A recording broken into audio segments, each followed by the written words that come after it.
Three, two, one. Hi, this is William Ramsey. Welcome to William Ramsey Investigates. On tonight's show, I have a great guest, somebody whose videos I've watched over and over. There's about 143 at this point. He makes them under the name of Program to Kill, referencing the great late Dave McGowan's book, Program to Kill, The Politics of Serial Murder. And he's done just so much work. These are about 10 minutes each.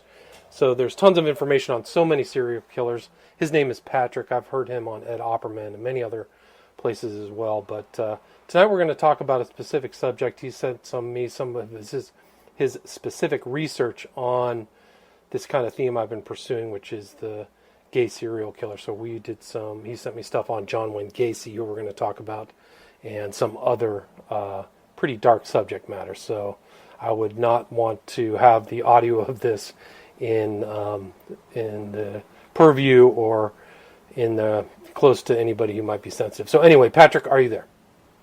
I'm here, William. Thank you for having me. Awesome. Thanks for agreeing to the interview. So you sent me this one article that I read. It's an article from September 28th, 2018, titled, "Was John Wayne Gacy Connected to a Ring of Homosexual Sadists and Murderers?" And it was remarkable in a lot of ways. It's a great article. It shows that there's a lot more nuance to the John Wayne Gacy murders. But they also brought up something that I wrote or made the documentary about, which is the smiley face killings and how these do overlap. So, Patrick, for people who don't know you, maybe the best thing to do is just talk a little bit about your background, how you became interested in these subjects, and then we can just kind of get into the general information. Yeah, sure. My first name is Patrick. I'm now 29 years old. I came from Europe. At the age of 15, I became fascinated by the topic of serial killers and also psychology, criminology, sociology.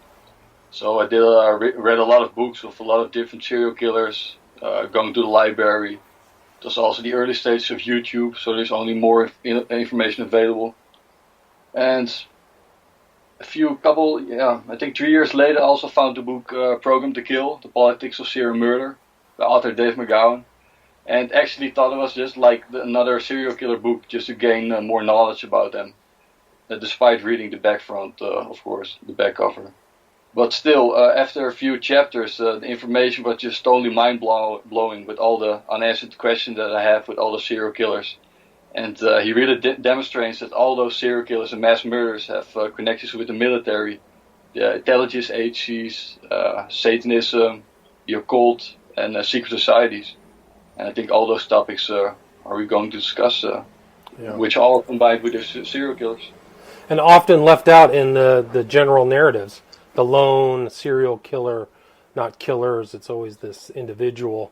And a lot of that backstory is either negligently or intentionally deleted from the stories of these guys. But last week I talked about one of the more prolific serial killers here in California. His name was Randy Kraft, also known as the Scoreboard Killer. Maybe killed 100 people. But the remarkable thing about him too was that he was politically active. He a lot like Gacy, and you see these overlapping elements between Kraft and Gacy where there's a lot more to the story. Yeah, there certainly is. It's just remarkable that he also got a letter from the Senator Robert Kennedy. And despite his intelligence, he was also a pretty well student, drinking and taking drugs, and regularly attending all-night gambling and poker sessions with the other students. So he was a pretty bright person, but something went wrong. Yeah, and he got into some very good private schools, excellent schools. The Pomona, I think went to Pomona College. So he was definitely a higher tiered individual. Probably one of the reasons why he got away with the murders for so long. But Gacy was a lot like him, also politically active. Picture of him with Rosalind Carter or whatever her name was, Jimmy Carter's wife. Yeah, also Ted Bundy, his connection with the Rockefeller. So yeah, it's right. So he Bundy worked on the Nelson Rockefeller campaign, right? Yeah, correct. And he also was kind of he was politically active, but also a law student, so he was very intelligent. Yeah, I mean, Bundy's an incredible story as well. And there are other stories about whether he was part of a satanic group, which would make a lot of sense considering his sensibilities. He also like had no guilt. He actually, I was watching this documentary about him on Netflix, and it was like Bundy intentionally desired not to have any regrets. Yeah, I think Ted Bundy was probably guilty of a few murders totally on his own, but the majority was done, I think, with other perpetrators or with completely different motives. And why do you say that? According to all the research that McGowan provided, and also my own personal, and also George from CAFDEF.org, you can really see almost like the law enforcement connections with the different victims that were connected to them, also with drug trafficking, things like that.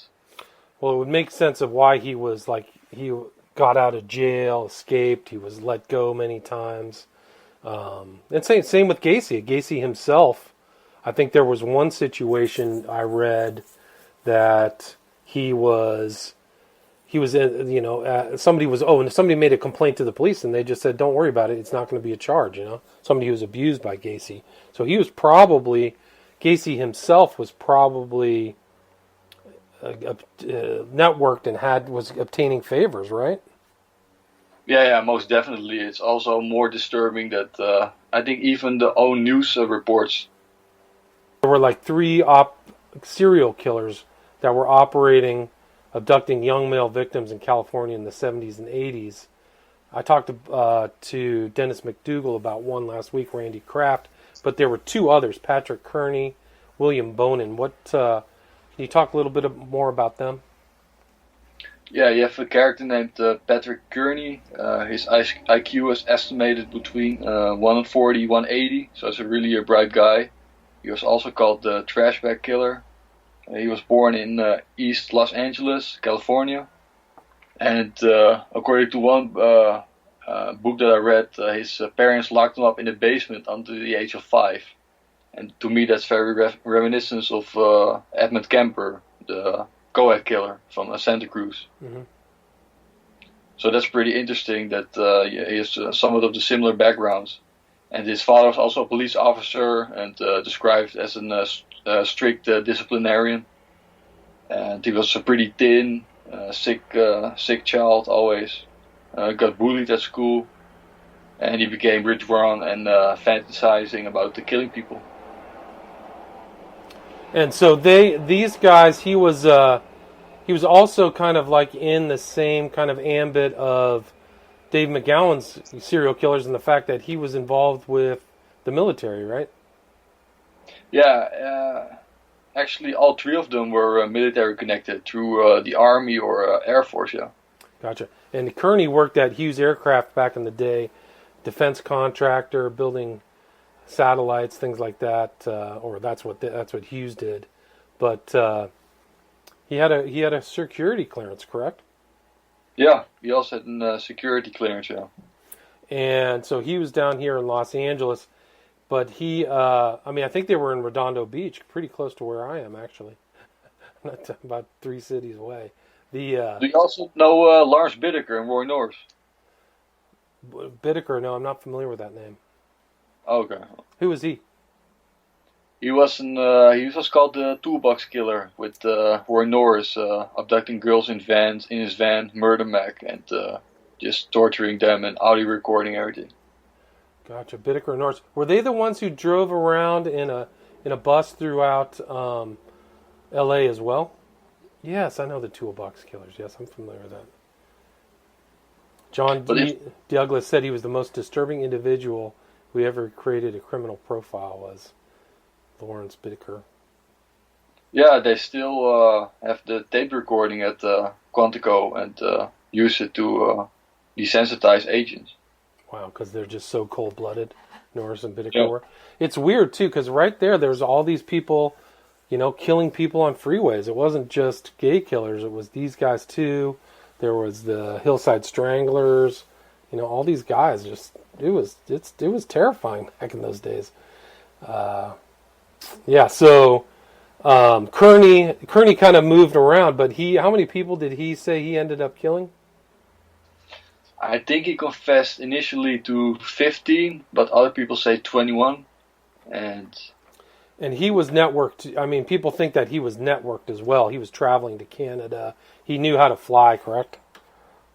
yeah, and I think that's very interesting because maybe he was also like engaged with human trafficking or drug trafficking or the moving around to snuff movies, things like that. Wow. If you own a private plane. Sure. I mean, it's for a purpose. I mean, those small private airplanes move a lot of things. The people don't know that, but the real drug trade is, it's smaller airports. You know, those smaller airports are where a lot of sketchy things take place. And Kearney said that he knew Lee Harvey Oswald too, correct? Yeah, that's true. And I mean, so you just see and he said that Oswald said he was a spy back then, that there was a military language school, that there's references to Mexico City where there was supposedly Lee Harvey Oswald's double or himself were there. So Kearney was probably operating in that same kind of underground environment and also killing people. And his victims were all young males, is that correct? Yeah. I think the majority was above 25, yeah. Gotcha. And 13, 35, yeah. Gotcha. And he was he working? Did they say he had a boyfriend too? Right. So it was kind of like the same thing as some of these other killers, where there might be, somebody else might have been involved. Yeah, they initially brought him also to the station, and he was actually charged, but they released him for lack of evidence. But yeah, I don't know. It's fairly uncertain that he didn't know anything that Patrick Kearney was up to. Wow. All right. So yeah, however likely that is, But the other one, I'm sorry. That listening to your podcast with that author about the book of Randy Kraft, that he said some things about Patrick Kearney, that if it wasn't for his motivation to kill Patrick Kearney, he could be otherwise a millionaire in Silicon Valley, because it was like a real electronics whiz kid. Right. Yeah.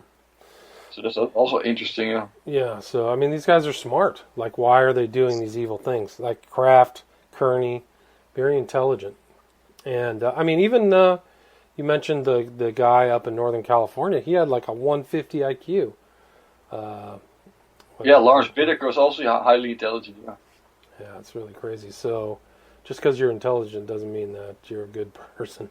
And then the other one was William Bonin, who was a kind of another one just on the same thing like these guys, where, it's the same background. Talk about William Bonin. Yeah, and a few things about Patrick Kearney. It is interesting to know that he was also employed at the Hughes Aircraft company, a defense contractor, yeah. Right. And it's also, of course, associated with Lockheed Martin and Skunk Works, which is actually a different name for Lockheed Martin, yeah. Right, so, I mean, he had a security clearance. He's probably working on high-tech stuff back then, all kinds of weaponry, geosynchronous satellites, who knows? I don't know exactly what his special specifications were or specialty Kearney was, but I'm sure he was within that environment. Yeah, and that's the same environment that also Lawrence Whitaker was employed at. He was employed at Skunk Works, some kind of also an aircraft manufacturer company. I didn't know that. That's interesting. In Santa Barbara, I think, yeah. Fascinating. It's really amazing. These guys all operated right around the same time. And so Bonin himself was also associated with the military as well, too. Yeah, all three of them. But Bonin has had a really harsh life. His father was a compulsive gambler and physically abusive. His grandfather was a convicted child molester. He was severely neglected as a child, probably also sexually. And he joined the Air Force, so yeah. So, and he also was in a state hospital where all these other guys worked, right? So, Atascadero State Hospital. Yeah, a lot of serial killers actually went there. Emmett Kemper, Roy Norris, Lawrence Whitaker. It's just amazing, and also about what Emmett Kemper was telling about behavior modification. Like he knew all these kind of things already. Interesting. So they're learning stuff while they're at these hospitals. Yeah, it's just incredible. I mean, they get to to these hospitals, get treatment, getting released, killing people, and getting sent back to that same hospital Wow, incredible. or another hospital facility. And Bonin himself was not alone when he was committing these. It's kind of like the John Wayne Gacy model, where there's all these other accomplices, right?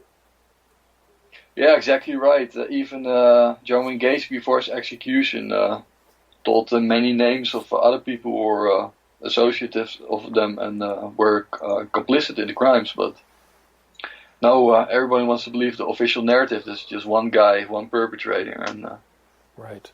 And everybody has done his job good and made some money. Right, and Gacy himself, when he was arrested, said he told the cops, "Who else did you arrest?" Right, and I think that's in your video for Program to Kill on Gacy. Is like he's saying, "Who else you got?" Right.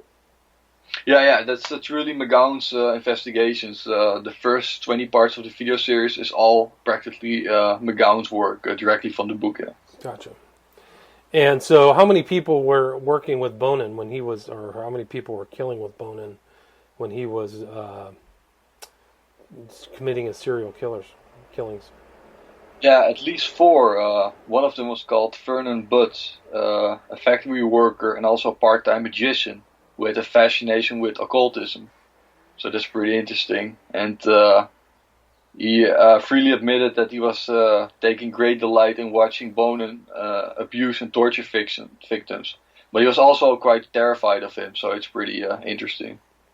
Conflicted person. And then he had... Yeah, sorry. Excuse me. He also committed suicide, yeah. Oh.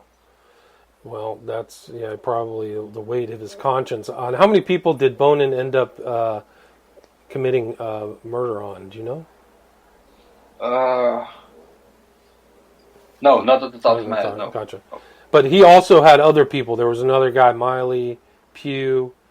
Can you talk about them?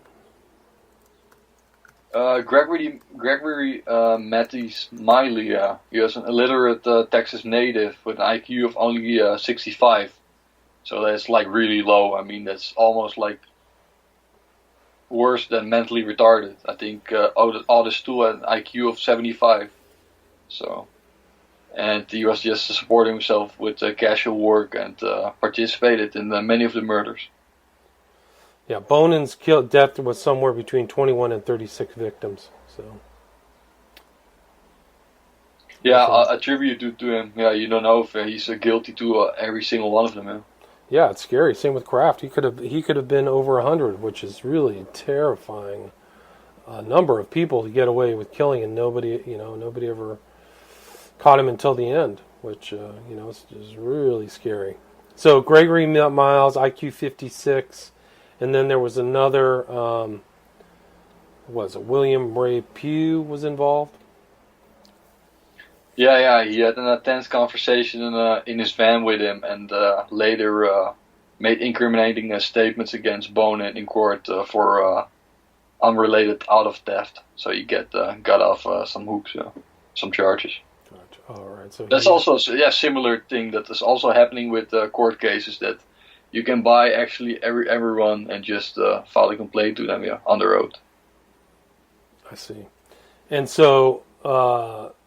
So another guy testified against Bonin at the court, right, to avoid the death penalty. Bonin was put to death, right? Yeah, I think he was executed in 1996. Yeah, when he was 33. Wow. Oh, he was 33 when he was caught. No, I don't know when. No. Let's see, Bonin. He died at 49. He was convicted in 1983. So, yeah, he was about 35. When he got busted. But yeah, I mean, it's just incredible that there are that many young boys in California in that area just to be a predator upon. You think that somebody would key into it. Yeah, but I think it's very interesting that many of the victims of especially Bonin and Kraft were actually military related. Many of them were from United States Marine Corps and other other sections of the military. So yeah. Did you ever read about anything about them drugging their victims? Was there a lot of drugs involved? Yeah, Okay, yeah. so I there were. can recall from I think it was Randy Kraft who was doing that a lot, and also a little bit Bonin, yeah, and also of course the family in Australia. The family. Let's talk about the family in Australia because that is an interesting case. It happened in Adelaide, and the guy that they arrested, his name was Bevan Spencer von Einem, was like this supposed ringleader, but it's a lot like the Gacy case because there were other people that were supposedly involved. They were never arrested or tried. I think Spencer von Einem is still in jail. These murders happened between 73 and 83, but they fit the profile exactly of Kraft, Bonin, and Kearney. Young men out, and the same thing. And some of these bodies they're dumped in strange places, and a lot of them had very severe anal injuries. So there's a lot of torture. And then they found out that there might be tons of people involved, more than 12 people involved that were never charged. So pretty remarkable case. Yeah, it's truly unbelievable that you have the same MOs just globally being carried out. Yeah, right. And these guys are in cars, right? So Spencer von Einem is just like Eiler, this other serial killer in the Midwest. I researched about or talked to. Her name was Kolarek, who wrote a book about him. But just trolling around, driving around, looking for victims, and that was the same thing. It looks like Spencer von Einem and his cohorts, and they know that there were other people involved because people saw him together with other people. It's just an incredible case. And that also involved drugs. He was drugging people with something called Mandrax and Noctec. And there was one victim that fits right into the smiley face killer paradigm who was held for 5 weeks before he was murdered. So you can see that same thing happening here in the States. It's incredible. Yeah, it's just more incredible that they all always want to have the official narrative that's just all one guy or maybe two guys, but it's never being discussed as like a group of people. And it's also just incredible how many of these killers are photographing or videotaping their exploits. Right. Did you come across any of these people, Gacy or any of these killers who took videos or videotapes? Well, at least Gacy confessed that a character named Philip Paskey, who was associated with Johnny Norman, worked for him, and he was into videotaping sex with children and pimping out girls and things like that. And Ted Bundy claimed that he had Polaroid pictures of some of the murders and later burned them because he was spooked out when police were investigating or had a search warrant in his apartment. So yeah. Wow. Yeah, that's amazing. I wouldn't be surprised if those are somewhere underground, that there are tapes of some of these smiley face killings being filmed or something like that, dark web. I don't know, but it's incredible that. Yeah, but even reports from the family in Australia, there are people who are calling to the hotline channels and saying literally from I can say where I saw it, but I saw a snuff movie of one of those victims. Wow. Really? I didn't know that. That's incredible. Yeah. And that case was still ongoing. I think von Einem got convicted in the 90s, but they went and did a full cold case review and reinvestigated a lot of people who were associated with him, and they were never brought charges, but there was a doctor involved, there was a couple prominent people who were associated with von Einem, but they didn't have enough evidence to convict. Yeah, so the family in Adelaide, really incredible.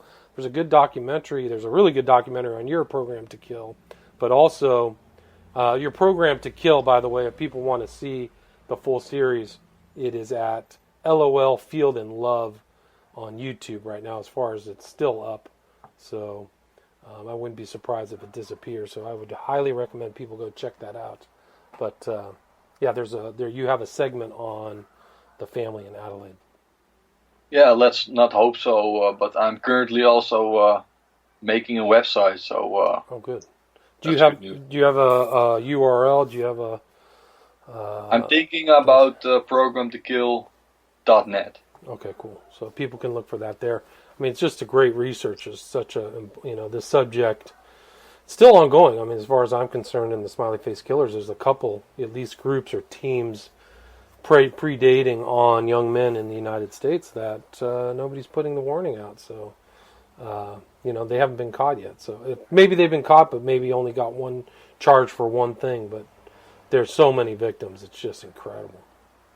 Yeah, you also have the Oakland County killer with the North Fox Islands. It's also just incredible, all those places.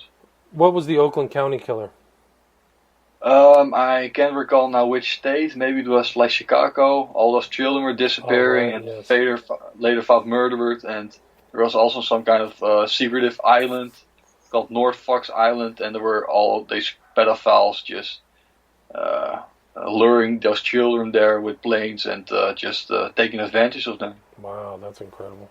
Yeah, and you have the Franklin conspiracy. You have Jeffrey Epstein. So these things are happening. I don't know if there are any murders associated with Epstein, but there's a lot of sketchy stuff happening right now. So, it's pretty incredible. What about maybe we can talk a little bit more about Kraft? I mean, or some of these other ones. You mentioned some other names that pop up, like Herb Baumeister, Nielsen. Yeah. Yeah, it's interesting that Randy Kraft actually stated that he said, "I didn't get a fair trial. The government turned it into a serial killer trial." So that's pretty interesting that he didn't thought he got a fair trial. What do you think he meant by that? Well, that he was probably on his own guilty of a few murders, but not as a serial killer. That just want to shove every single victim on his name, Wow. just to clear the books. Right. Oh, good point. Yes. Yeah, and there was he did the same thing where he abducted somebody for 5 days and then killed them, so he would keep people alive.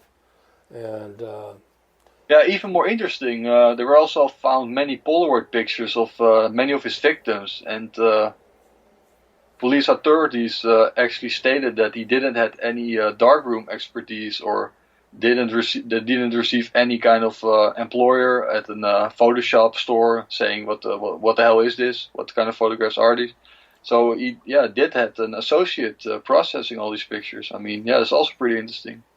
Right. So I mean, he might have even been selling those or trafficking in those back in that day before Polaroid.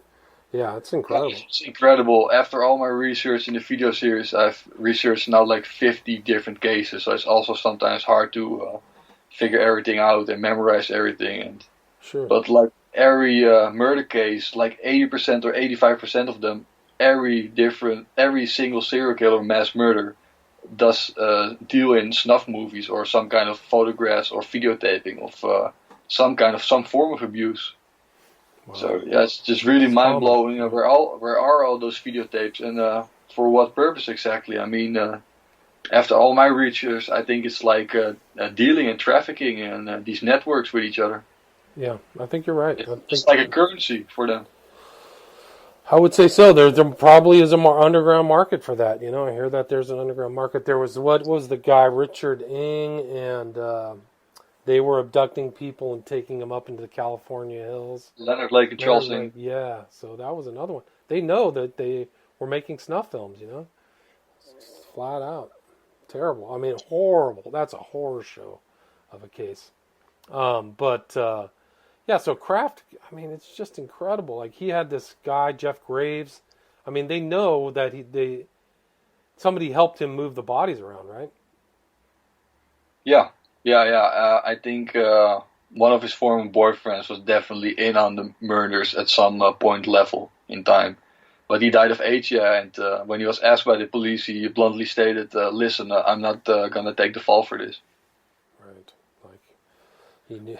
Yeah, it's just incredible. And these guys are moving around, too. This is another guy, kind of like Kearney, who's traveling between jurisdictions. So, very sinister stuff.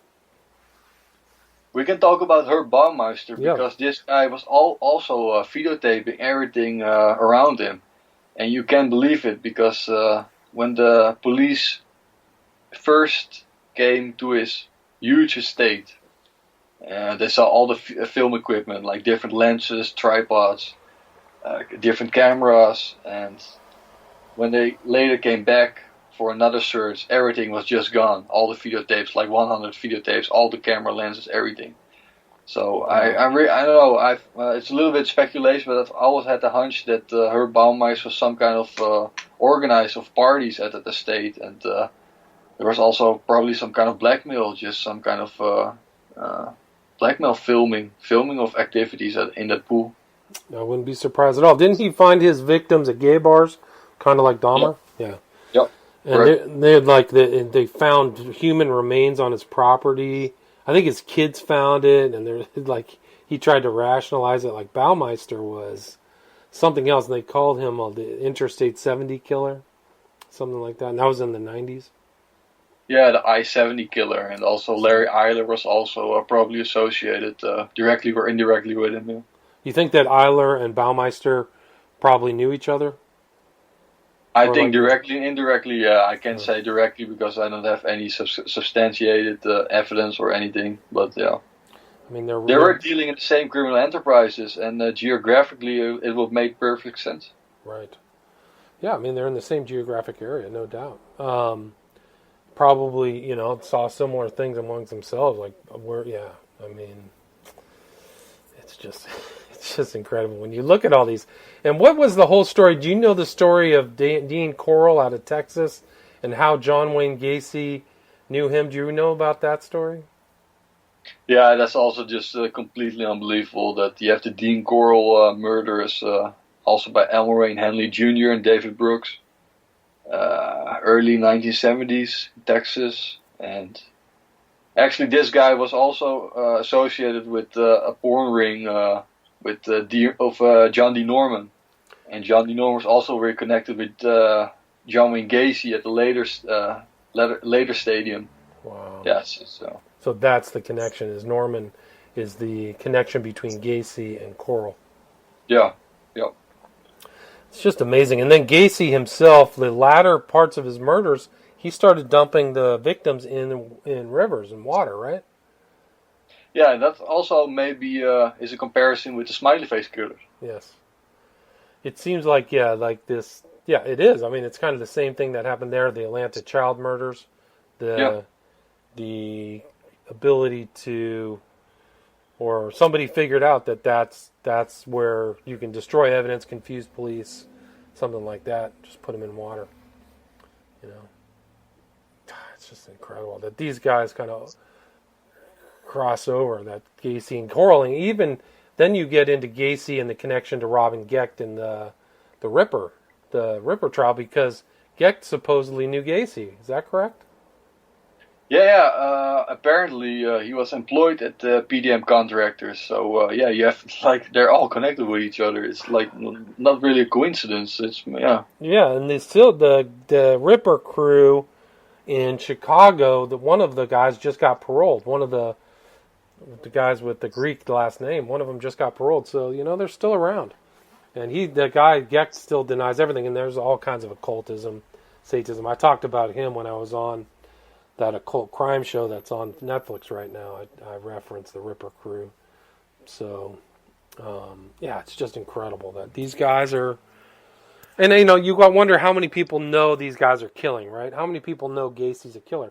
In the video you did, you had these guys, Rossi, and all these other people that, God, they had to have known what was going on.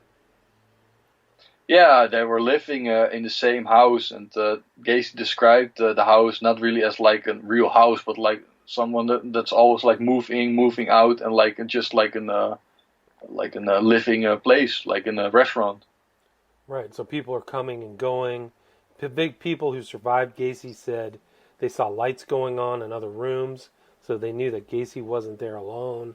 I mean, it just gets really creepy. And this guy Rossi and these other people, Rossi dug some of the graves, but claims he didn't know what was going on.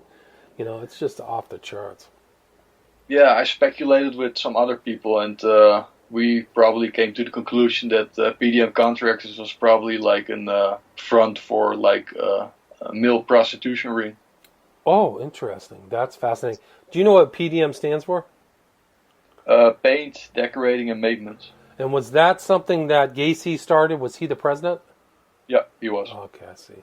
So Gecht worked basically for Gacy through his company. Wow. It's just amazing how much information there is and how similar these guys operate. It's really something else. Yeah, it's incredible that almost all of them, except Gacy now, have a military background. It's all military background, yeah. Always like some kind of intelligence, yeah. Wow. Well, where can people reach out? All your information is again at LOL Field and Love, and you're still putting out something. You just put out a video within the last 2 weeks about the Hollywood Ripper, this guy Michael Gargiulo, which is going on. The trial is going on right now in LA, and they're covering it. And some of the pictures that you had on that video, he has like occult tattoos. He's got like a pyramid with a sun, all kinds of stuff. Do you know of any occult connection to this Gargiulo guy? No, not any occult connections, but it was certainly interesting that he had an all-seeing eye tattooed on his shoulder. Yeah. And the crimes were incredibly vicious, really overkill. He was very violent. Yeah. So, and I think he's still denying all this, that he committed any kind of crimes too. And that was an unsolved, the death of, I can't remember her name right now, but that was like an unsolved murder. Nobody really knew who did it until Gargiulo got caught trying to kill somebody else. And then he told the police, hey, just because my DNA is at 10 crime scenes doesn't mean I'm involved. So they only have him for 4. So where are the other 6 victims, right? Yeah, but it is a fair statement, what he says. But it's just interesting. Or he is the unluckiest person on the face of the earth, right. Or it was just like he was living at a close proximity to all of these victims. So yeah. So he must have seen them or did something like that. I think, most definitely he was compromised in some way or another, and that's why he is in prison right now. Gotcha. Is there anything we missed? Anything you want to share? Any contact information? Your website will be programtokill.net. Anything else before we're at 40 minutes? So. Well, maybe one small thing. It's interesting to know that Jeffrey Dahmer owned 2 books. One of them was called Free to Kill, about Larry Eiler, and the other was Killing for Company, about Dennis Nilsen, who was actually called British Jeffrey Dahmer. Wow, I didn't know that. So he had Kolarik's book, that lady I talked to. I didn't know that. Yeah. Did you ever figure out why Dahmer liked Exorcist 3? Did you ever do research on that?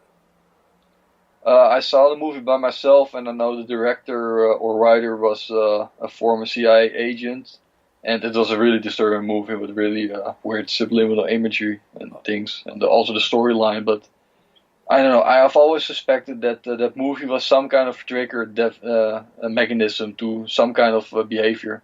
Wow. There's also another serial killer called Danny Rawling, the guy from Florida. Yeah. Yeah. And he was also heavily influenced by that movie, The Gemini. Yeah. Wow. So Gemini came from that movie. Yeah. Wow, I didn't know that. Because that's what the guy who survived Dahmer said. He would put it on and start chanting, and that movie was actually directed by Peter Blatty, the writer of The Exorcist. Yeah. So there's another tie. I mean. And The Exorcist is found at the West Memphis 3 deaths, like all kinds of stuff. So, but I did not know that Dahmer had Free to Kill, that Kolarek book. Wow. Yeah, you have also a book called The Collector by John Falls, and 2 serial killers, at least 2 serial killers that we know of, had it in their possession. Leonard Lake was heavily obsessed by that book, and also Bob Berdella from Kansas City.